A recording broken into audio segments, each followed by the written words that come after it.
காதல் காதல் காதல் இந்த சீரியல் அடுத்ததாக என்ன நடக்க போகுதுன்னு ப்ரெடிக்ஷனாக பார்க்கலாம் வாங்க. யாருமே எதிர்பார்க்கல. எப்படி இருந்தாவது அர்ஜுன் இந்த கல்யாணத்தில் தப்பிச்சே ஆகணும் அப்படின்னு முடிவு பண்ணிட்டாரு. அதனால என்ன பண்ணலாம், வேற வழியே கிடையாது, நம்ம தாலி கட்டணும் அப்படின்னு முடிவுக்கு வரும்போது மது கழுத்திலேயே தாலி கட்டிடுறாரு. இதை கொஞ்சம் கூட எதிர்பார்க்காத மது என்ன பண்ணுறதுன்னு தெரியாமல் அதிர்ச்சியில் இருக்காங்க. அது மட்டும் இல்லாமல் அர்ஜுனும் நம்ம நினச்ச மாதிரியே மதுவை கல்யாணம் பண்ணிட்டோம் அப்படின்னு ஒரு சந்தோஷத்தில் இருந்தாலும் நம்ம மது சும்மா இருப்பாங்களா? ஏன்னா மது அர்ஜுனவை காதலிக்கவே கிடையாது. காதலிக்கிறதுக்கான சுச்சுவேஷனும் அர்ஜுனுக்கும் மதுவுக்குமே வரலை. இந்த மாதிரி இடத்துல தன்னை கல்யாணம் பண்ணிட்டானே அப்படின்ற ஒரு கோபம் ஒரு பக்கம், தனக்கு விருப்பமே இல்லை ஒரு பொண்ணை கல்யாணம் பண்ணணும்னா அவளோட அனுமதி இல்லாமல் தாலி கட்டுறதே தப்பு. கொஞ்சம் கூட நினைக்காத அர்ஜுன் படக்குன்னு தாலி கட்டிட்டாரு. இதனால் நம்ம மது என்ன சொல்கிறாங்கன்னா, நீ தாலி கட்டினா உன் கூட குடும்பம் நடத்தி வாழ வந்துடுவேன் நீ நினைக்கிறியா? கண்டிப்பாக அது செய்யவே மாட்டேன். ஏன்னா உன்ன மாதிரி ஆம்பளைங்க பொண்ணுங்களோட சம்மதம் இல்லாமல் தாலி கட்டுறதும் சரி, ஒரு பொண்ணை தொடுறதும் சரி, ரெண்டுமே உண்மையிலேயே சொல்லப்போனால் ரொம்பவே பொண்ணுங்களை அவமானப்படுத்துகிற மாதிரியும் அவங்கள கஷ்டப்படுத்துகிற மாதிரியான ஒரு செயல் தான். இந்த செயலை யார் செஞ்சாலும் சும்மா விட மாட்டேன். அப்படி இருக்கும்போது நீயே என்னைய கல்யாணம் பண்ணியிருக்க, அதுவும் என் விருப்பமே இல்லாமல் என்னோட அனுமதியே இல்லாமல் கல்யாணம் பண்ணும்போது இதுக்கான விளைவை நீ கண்டிப்பாக அனுபவிச்சே ஆகணும் அப்படின்னு சொல்லிட்டு அர்ஜுன் கட்டின தாலியை பார்க்குறாங்க. இந்த தாலியை கட்டிட்டா நான் ஏற்றுப்பேன்னு நினைக்கிறியா? இந்த தாலியெல்லாம் நான் ஒரு பொருட்டாகவே மதிக்க மாட்டேன். உன்னை மாதிரியான ஆம்பளைங்களால தான் இந்த தாலிக்கே மதிப்பில்லாமல் போச்சு அப்படின்னு சொல்லிட்டு தாலியை கலட்டி மூஞ்சில எரிஞ்சுறாங்க. பாவம் அர்ஜுன் தான் கல்யாணத்துலேருந்து தப்பிக்கணும் அப்படின்ற ஒரு காரணத்துக்காக வேற வழியே இல்லைன்னு சொல்லிட்டு மதுவை கல்யாணம் பண்ணது மட்டும் இல்லாமல் மது கையால் அடியும் வாங்கிட்டாரு. அது மதுக்கிட்ட அடி வாங்கினதும் பத்தாம இங்கே தன்னோட அப்பாவான கரிகாலன்ட்டு, நீ எல்லாம் என்னடா பிள்ளை, விருப்பமே இல்லாத பொண்ணுக்களத்தில் நீ எப்படா தாலி கட்ட போச்சு, என்னை அசிங்கப்படுத்துறியா அப்படின்னு சொல்லிட்டு கரிகாலனும் அடிக்க ஆரம்பிக்கிறாரு. இந்த இடத்துல நம்ம அர்ஜுன் எல்லா இடத்துலையும் நம்ம தோத்து போய் நிற்கிறோமே அப்படின்னு வருத்தப்பட்டு இருக்காரு. இங்கே ஸ்வேதாவும் அர்ஜுனை தான் நம்ம கல்யாணம் பண்ணிக்க போகிறோன்னு மனமேடு வரைக்கும் வந்து இப்போ அர்ஜுன் தன்னை ஏமாத்திட்டதை நினச்சி ரொம்பவே ஃபீல் பண்ணி அளவும் செய்கிறாங்க. அப்போ தான் கமலாவும் என்னென்ன நடக்குது இங்கே, என் பொண்ணோட கல்யாணம் இப்போ 1க்கு 2 தடவை மனமேடையிலேயே நின்று போச்சுன்னா என் பொண்ணை யார் தான் கல்யாணம் பண்ணிப்பா, நீ தானே வாக்கு கொடுத்த அப்படின்னு சொல்லிட்டு தன்னை அண்ணனான கரிகாலனை பார்த்து கேட்கவும், அப்பதான் ஸ்வேதா ஆக்ரோஷமாவும் கோவத்தோடையும் என்ன பேசுறாங்கன்னா, நிறுத்துங்க, எல்லாரும் பேசுன நிறுத்துங்க, என்னோட முடிவை நான் சொல்லிக்கிறேன். இனிமேல் எனக்கு கல்யாணமே நடக்கவும் வேணாம், நான் கல்யாணமும் யாரையும் பண்ணிக்க போறது கிடையாது. கல்யாணம்னு ஒன்று பண்ணால் அதை அர்ஜுனை மட்டும்தான் கல்யாணம் பண்ணுவேன். மணமேடை வரைக்கும் எப்போ என் பக்கத்தில் வந்து தாலி கட்டுறதுக்கு வந்து உட்காந்தானோ அதுலேருந்தே என்னோட புருஷன் அவன்தான் அப்படின்னு சொல்லிட்டு அர்ஜுனை திரும்பவும் தன்னோட புருஷன் அப்படின்னு சொல்லிட்டு இங்கே ஸ்வேதா முடிவை சொல்கிறாங்க. அப்போ தான் ஸ்வேதா அர்ஜுன் கிட்டே பேசுகிறாங்க. ஏன் அர்ஜுன், கொஞ்சமாவது மனசாட்சிப்படி நடந்துக்கிறியா? நான் உன்னை எவ்வளோ தூரம் லவ் பண்ணுறேன்னு உனக்கே தெரியும். நீ 2 வருஷ காதலுக்காக நீ இப்படி ஒரு காரியத்தை பண்ணிட்ட. ஆனால் நான் சின்ன வயசுலேருந்து நீ தான் எல்லாமே அப்படின்னு வாழ்ந்த என்ன ஏமாத்திட்டேயே அப்படின்னு சொல்லிட்டு ஸ்வேதாவும் கேட்குறாங்க. இங்கே பாருங்க அர்ஜுன், நல்லா ஞாபகம் வச்சுக்கோ, எனக்கு கல்யாணம்னு ஒன்று நடந்தால் அது உன் கையால் தான் நடக்கணும். நீ தான் என்னோட கணவன் நான் முடிவு பண்ணிட்டேன். இதை மாற்றுறதுக்கு எந்த ஒரு சான்ஸும் கிடையாது.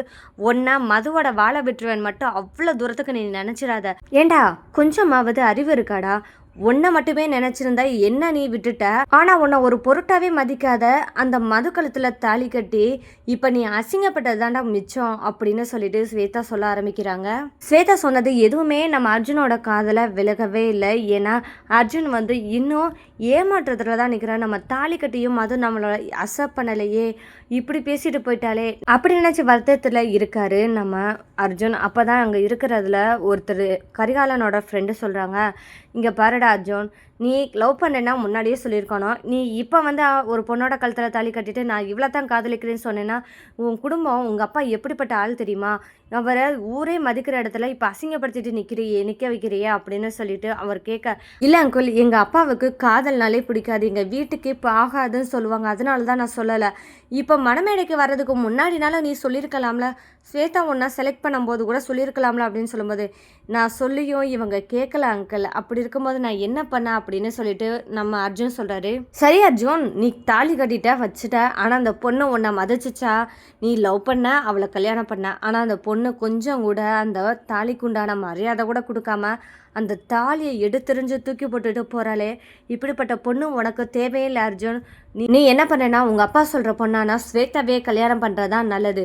அதை தவிர்த்து அந்த பொண்ணை கல்யாணம் பண்ணுறது தேவையே கிடையாது அப்படின்னு சொல்லும்போது அப்போ தான் நம்ம கரிகாலன், என்ன 1 மாதத்தில் திரும்பவும் நீ ஸ்வேதா கழுத்தில் தாலி கட்டணும் அப்படின்னு அர்ஜுன்கிட்ட சொல்கிறாரு. அர்ஜுன் எதுவுமே பேசாமல் தன்னோட விரக்தியிலே இருக்காங்க. இந்த மாதிரி இடத்துல தான் நம்ம மது என்ன பண்ண போகிறாங்க அர்ஜுனா அப்படின்றதாங்க இனி வரப்போகிற எபிசோடில் ட்விஸ்ட்டாக இருக்க போகுது. மது கோபத்தோட வீட்டுக்கு போகிறாங்க. வீட்டுக்கு போனதுமே ரொம்பவே பைத்தியம் பிடிச்ச மாதிரி இப்படி பண்ணிட்டானே அப்படின்னு வீட்டில் இருக்கிற பொருளை எல்லாம் போட்டு உடைக்கிறாங்க. அப்போ தான் தன்னோட அம்மா அப்பாவும் என்னாச்சும் மது ஏன் இப்படி பண்ணிக்கிட்டு இருக்க அப்படின்னு கேட்கும்போது தான், அம்மா என்னோட கழுத்தில் ஒருத்தன் தாலி கட்டிட்டான். நீங்கள் பார்த்து வச்ச மாப்பிள்ளையே கல்யாணம் பண்ணணும்னு நினச்சா என்னோட விருப்பமே இல்லாமல் என்னோட அனுமதி இல்லாமல் என் கழுத்தில் தாலி கட்டிட்டான் அந்த அர்ஜுன். அந்த அர்ஜுனை ஒரு வழி பண்ணியே ஆகணும் அப்படின்னு சொல்லிட்டு மது ரொம்ப கோபத்தோடையும் ஆக்ரோஷத்தோடையும் அங்கே பேசுகிறாங்க வீட்டில். மதுவோட அம்மா அப்பாவும் என்னம்மா சொல்கிற மது அப்படின்னு சொல்லி கேட்கும்போது, ஆமாம்மா இந்த மாதிரி நடந்துருச்சு அப்படின்னு நான் அந்த தாலியை நான் கலட்டி அவன் மூஞ்சிலே விட்டெறிஞ்சிட்டு வந்துட்டேன் அப்படின்னு சொல்கிறாங்க மது. ஏன் இப்படி பண்ணா மது அப்படின்னு தான் கொஸ்டின் கேட்குறாங்க. அது மட்டும் இல்லாமல் அவங்க அம்மா அப்பா என்ன சொன்னாங்கன்னா, இங்கே பாரு மது, ஒரு பொண்ணோட கழுத்தில் ஒரு தடவை தான் தாலி ஏறணும், அது ஏறிடுச்சு. அப்படி இருக்கும்போது நீ ஏன் இவ்வளோ தூரத்துக்கு அந்த தாலியை கலட்டி எறிஞ்சிட்டு வந்த? என்ன ஏதுன்னு பேசி முடிச்சிருக்கலாமே, நீ ஏன் இப்படி பண்ண அப்படின்னு தான் வீட்டில் கேட்குறாங்க. என்ன பேசி முடிவெடுக்க போகிறீங்க? அர்ஜுனை என்கிட்ட சேர்த்து வைக்கணும் அப்படின்ற மாதிரி தானே நீங்கள் கொண்டு வருவீங்க. ஆமாம் அப்பா, 2 பேருமே இப்போ புரிஞ்சுக்கோங்க. என்னோட முடிவையும் கேட்டுக்கோங்க. எனக்கு அர்ஜுனை பிடிக்கவே கிடையாது. அவனோட எனக்கு வாழவும் விருப்பம் இல்லை. அப்படி எப்படி நான் இந்த கல்யாணத்தை ஏற்றுப்பேன்னு நினைக்கிறீங்க அப்படின்னு சொல்லிட்டு தன்னோட வீட்லேயும் சண்டை போட ஆரம்பிக்கிறாங்க. சரி மது, அப்போ உன்னோட முடிவு என்னதான் அப்படின்னு சொல்லி கேட்கும்போது, என்னோட முடிவு தானே, அவனுக்கு சரியான பனிஷ்மெண்ட் வாங்கி கொடுக்கணும், அதுதான் என்னோட முடிவு. ஒரு பொண்ணை அவளோட அனுமதி இல்லாமல் கல்யாணம் பண்ணது தப்புனா அவனுக்கு உணர்த்தணும் அப்படின்னு சொல்லிட்டு இதுக்கு என்ன பண்ணணுமோ அதை பண்ண போகிறேன் அப்படின்றாங்க. அப்போ தான் போலீஸ்க்கு கால் பண்ணி மதுவும் பேசுகிறாங்க. மதுவும் போலீஸை கூப்பிட்டுட்டு நேரடியாக அர்ஜுன் வீட்டுக்கே போகிறாங்க. இந்த மாதிரி இடத்துல தான் இங்கே என்ன நடக்குதுன்னா, கரிகாலன் அர்ஜுன் இந்த வீட்டில் இருக்கணும்னா நான் சொல்கிற மாதிரியே ஸ்வேதாவை கல்யாணம் பண்ணால் தான் இந்த வீட்டில் இருக்கணும், இல்லைன்னா இந்த வீட்டை விட்டு அவன் கிளம்பிடணும் அப்படின்ற மாதிரியே தன்னோட முடிவை கரிகாலன் சொல்லும்போது அர்ஜுன் என்ன சொல்கிறேன்னா, நான் ஸ்வேதாவை கல்யாணம் பண்ண முடியாது அப்படின்ற பிடிவாதமாக இருக்கார். இப்போ இப்படி முடிவோடு இருக்கிறவை ஏன் வீட்டில் இருக்கணும் அவசியம் இல்லை அப்படின்னு சொல்லிட்டு அர்ஜுனை தரன்னு பிடிச்சிட்டு வீட்டுக்கு வெளியே அனுப்ப போகிறாரு கரிகாலன். இந்த மாதிரி இடத்துல தான் நம்ம ஸ்வேதாவும் என்ன பண்ணுறாங்கன்னா, போலீஸை கூப்பிட்டுட்டு வராங்க. அங்கிள் என்ன பண்ணுறீங்க அப்படின்னு சொல்லி கேட்க, இங்கே பரமா மது, நான் என் பையனை என் குடும்பத்துலேருந்து வீட்டை விட்டு வெளியே அனுப்பலாம் சொல்லிட்டு முடிவில் இருக்கேன், நீ எதுக்கு இதெல்லாம் கேட்குறா அப்படின்னு சொல்லிட்டு கோபத்தோட இங்கே கரிகாலன் கேட்க, அங்கிள் கொஞ்சம் இருங்க, நானும் அவன் பண்ண தப்புக்கு பனிஷ்மெண்ட் கொடுக்கலான்னு சொல்லித்தான் இந்தா ஒரு சிலரை கூப்பிட்டு வந்திருக்கேன் அப்படின்னு சொல்லி பார்க்கும்போது தான் அங்கே கரிகாலன் யாரை கூப்பிட்டு வந்திருக்கா அப்படின்னு பார்க்குறாங்க. போலீஸ் வந்து வீட்டு வாசலில் நிற்கவுமே அப்போ தான் போலீஸும் கேட்குறாங்க, என்ன சார் உங்கள் பையன் அர்ஜுன் எங்கே அப்படின்னு கேட்குறாங்க. அப்போ தான் அர்ஜுனும் வெளியே வராரு. வெளியே வந்ததுமே என்ன சார் அப்படின்னு சொல்லும்போது, நீங்கள் தான் ஒரு பொண்ணோட அனுமதி இல்லாமல் தாலி கட்டினதா? சார் நீங்களாம் படிச்சிருக்கீங்கல்ல, உங்களுக்கு கொஞ்சமாவது அறிவு இருக்கா? எப்படி ஒரு பொண்ணோட விருப்பம் இல்லாமல் நீங்கள் தாலி கட்ட போச்சு? இதுவே பெருங்குற்றம், உங்கள் மேலே மது கம்ப்ளைண்ட் கொடுத்துருக்காங்க, நீங்கள் அதனால் விசாரணைக்கு போலீஸ் ஸ்டேஷன் வரைக்கும் வரணும் அப்படின்னு சொல்லிட்டு போலீஸ்காரங்க அர்ஜுனை கைது பண்ணி கூட்டிகிட்டு போகிறாங்க. இங்கே சரண்யாவும் தன்னோட பையனை அரெஸ்ட் பண்ணி கூட்டிகிட்டு போகிறாங்களே அப்படின்னு சொல்லிட்டு ரொம்பவே வருத்தப்பட்டு நிற்கிறாங்க. இதை எப்படியாவது தடுக்கணுமே, தன்னோட பையனை எப்படியாவது காப்பாற்றணுமே அப்படின்னு சரண்யா நினைக்கிறாங்க. இதனால் அரெஸ்ட் பண்ணி போலீஸ் கூட்டிகிட்டு போனதுக்கப்புறம் சரண்யா என்ன பண்ணுறாங்கன்னா, மதுவோட வீட்டுக்கு நேராக போகிறாங்க.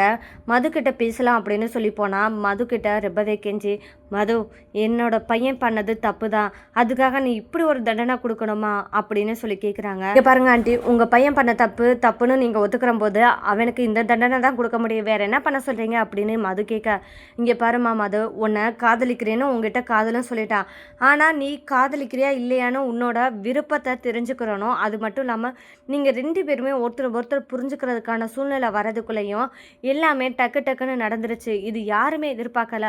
அவனும் இந்த கல்யாணத்துலேருந்து தப்பிக்கணும் அப்படின்றதுக்காக தன்னோட ஆசைப்பட்ட பொண்ணவே கல்யாணம் பண்ணுறதுக்காக இப்படி பண்ணிட்டான். என்ன ஆண்டி, அவன் செஞ்சதை நீங்கள் நியாயப்படுத்துறதுக்காக என்கிட்ட வந்து பேச வரீங்களா அப்படின்னு கேட்குறாங்க. இல்லைம்மா மது, அப்படியெல்லாம் கிடையாது, அவனுக்கு கொஞ்சமாவது டைம் கொடு, உனக்கு பிடிச்சிருக்கோ பிடிக்கலையோ கொஞ்சம் கால அவகாசம் கிடைச்சா நீங்கள் ஒருத்தர் புரிஞ்சுக்கிறதுக்கான வாய்ப்பு இருக்கும் அப்படின்னு சொல்லிட்டு சரண்யா சொல்கிறாங்க. இதை கேட்டதுமே மதுவும் என்ன பண்ணுறாங்கன்னா, எனக்கு அவனை புரிஞ்சுக்கிறதுக்கான சந்தர்ப்பம் கிடைக்கும்னு நீங்கள் நினைக்கிறீங்களா?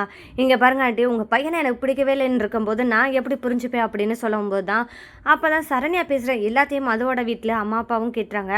மது, அவங்க சொல்கிறதும் கரெக்டு தான், நாங்கள் இப்போவும் சொல்கிறோம், ஒரு தடவை உனக்கு தாலி ஏறிச்சுன்னா அதை கலட்டி எரிஞ்சிட்டு வந்துட்ட, அதுவும் நீ பண்ணது தப்பு. அப்படி இருக்கும்போது இப்போ நீ அர்ஜுனை போலீஸில் பிடிச்சி கொடுத்துருக்க, இதுக்கு தண்டனை நீ பார்த்தாலுமே கொஞ்சமாவது அவனை புரிஞ்சுக்கிறதுக்கான வாய்ப்பு கிடைக்குமா, அவனுக்குன்னு ஒரு சான்ஸ் கிடைக்குமா, நீ கொஞ்ச நாள் வரைக்கும் அவனோட பேசி பழகிப்பாரு, பிடிச்சிருந்தா பாருமா, இல்லைன்னா சட்டப்படி நம்ம என்ன பண்ணலாமோ அதை பண்ணிடலாம். உனக்கு அர்ஜுனை பிடிக்கலைன்னா கண்டிப்பாக விவாகரத்தை கொடுக்கணும் அப்படின்ற மாதிரி கூட விவாகரத்தை பண்ணிட்டு கூட நீ உன்னோட ஆசைப்படி நாங்கள் பார்த்து வைக்கிற மாப்பிள்ளையே நீ கல்யாணம் பண்ணிக்க அப்படின்னு சொல்லிட்டு மதுவோட வீட்லேயும் சொல்கிறத கேட்டு மதுவையும் யோசிக்கிறாங்க.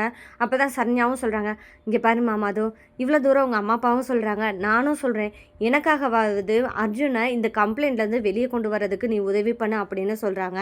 அதுக்கிட்ட அப்போ அவங்க அம்மா அப்பா சொல்கிறாங்க, இங்கே பாரு மது, எங்களோட விருப்பம் இதுதான், நீ எப்போவுமே எங்களோட விருப்பத்துக்கு தான் நீ முக்கியத்துவம் கொடுப்ப, இப்போ எங்களோட விருப்பம் இதுன்னு சொன்னதுக்கப்புறம் உன்னோட முடிவு என்னென்னு நீதாம்மா பார்த்துக்கணும்னு சொல்ல பிறகு கொஞ்சம் யோசிக்க ஆரம்பிக்கிறாங்க.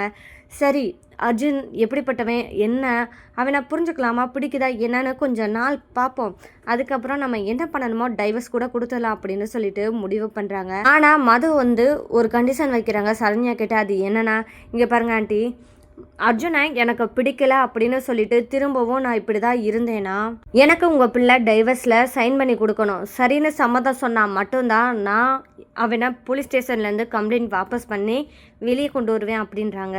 இதை கேட்டதுமே சரண்யா, எப்படியாவது என் பையனை நீ புரிஞ்சுப்ப, நீயும் என் பையனை லவ் பண்ண தான் செய்வா அப்படின்னு மனசுக்குள்ளே நினச்சிக்கிட்டு, சரிம்மா மது, உனக்கு அர்ஜுன் பிடிக்கலன்னு எப்போ நீ சொல்கிறியோ நான் அப்போவே டைவர்ஸ்க்காக அர்ஜுனை கையெழுத்து போட வைக்கிறது என்னோட பொறுப்பு அப்படின்னு சொல்லிட்டு சரண்யாவும் சொல்லிடுறாங்க. இனி அடுத்ததான் மது என்ன பண்ண போகிறாங்க, மது என்ன பண்ணாலும் போலீஸ் ஸ்டேஷன்லேருந்து கேஸை வாபஸே வாங்கினாலும் இங்கே கரிகாலன் அர்ஜுனா தன்னோட வீட்டுக்குள்ளே ஏற்றுப்பாரா அப்படின்றதாங்க இனி வரப்போகிற எபிசோடில் ட்விஸ்ட்டாக இருக்க போது. அது மட்டும் இல்லாமல் அர்ஜுனை விட்டு வெளியே அனுப்பிச்சா மதுவோட வீட்டுக்கே அர்ஜுன் போய் மதுவுக்கு ஹஸ்பண்டாகவே போய் அங்கே இருக்க போகிறாரு. இந்த இடத்துல என்ன சொல்லுவாருன்னா, நான் தான் உன்னோட வீட்டுக்காரன்னு ஆயிடுச்சு, அப்படி இருக்கும்போது உன்னை விட்டு நான் எப்படி போவேன், நீயே நானும் புரிஞ்சுக்கிறதுக்கான சந்தர்ப்பம் அப்புறம் எப்படி கிடைக்கிறது அப்படின்னு சொல்லிட்டு திரும்பவும் தன்னோட ரொமான்ஸ் ஆரம்பிக்க போகிறாரு மதுக்கிட்ட. மதுவும் அர்ஜுனும் ஒரே வீட்டில் இருந்துட்டு ரொமான்ஸ் பண்ணால் கண்டிப்பாக மதுவும் அர்ஜுன் மேலே காதல் வசப்படுவாங்களா அப்படின்றதாங்க இனி வரப்போகிற எபிசோடில் ட்விஸ்ட்டாக இருக்க போது. இந்த மாதிரியான தருணத்துக்காக நீங்கள் கற்றுட்டு இருக்கீங்கன்னா மறக்காமல் நம்ம சேனலை சப்போர்ட் பண்ணி ஆதரவு தருவீங்க. வீடியோ பிடிச்சிருந்தால் லைக் பண்ணி தருவீங்க. மீண்டும் சந்திப்போம்.